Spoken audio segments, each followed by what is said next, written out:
Салам радиосунда жаңылыктар.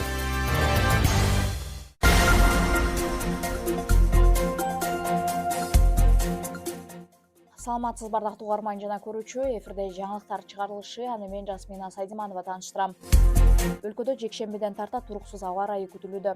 Кыргыз гидромет кызматы 8-9 декабрь күндөрү өлкөдө туруксуз аба ырайы күтүлүп жатканын кабарлады. Бул күндөрү көпчүлүк аймактарда мезгил менен кар жаашы, Чүй, Жалал Абад, Ысык Көл облустарынын айрым жерлеринде жаан-чачын катуу жаашы күтүлөт. Жолдор тоңгок жана тайгак болуп, тоолуу аймактарда кар түрткүсү күтүлөт. Батыштан соккон шамалдын ылдамдыгы айрым жерлерде секундасына 15-20 метрге чейин жетиши күтүлөт.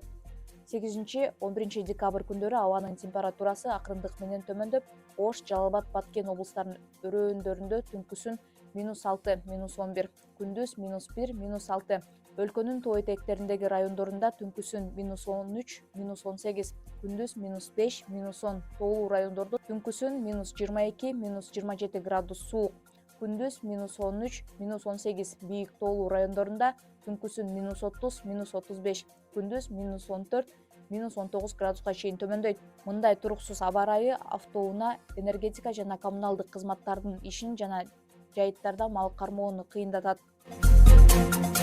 Баткендеги мега соода түйүнүндө чыккан өрт өчүрүлдү.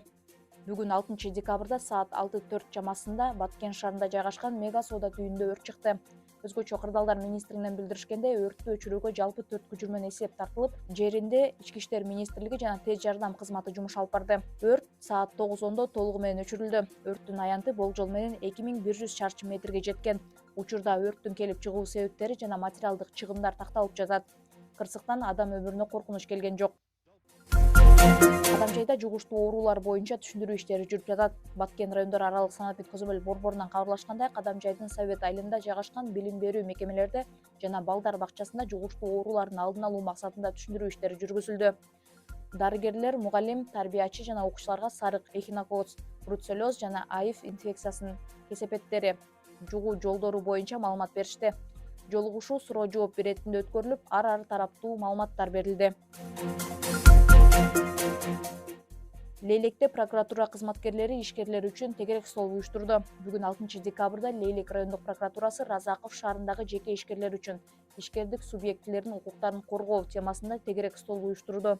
Жыйында ишкерлерге ККМди колдонуу, айыппулдар жана башка көйгөйлөр боюнча түшүндүрмөлөр берилди. Ошондой эле ишкерлерге мамлекеттик органдар менен ачык жана эффективдүү иштешүү, укуктарын коргоо жана милдеттерин так сактоо зарылдыгын баса белгиледи.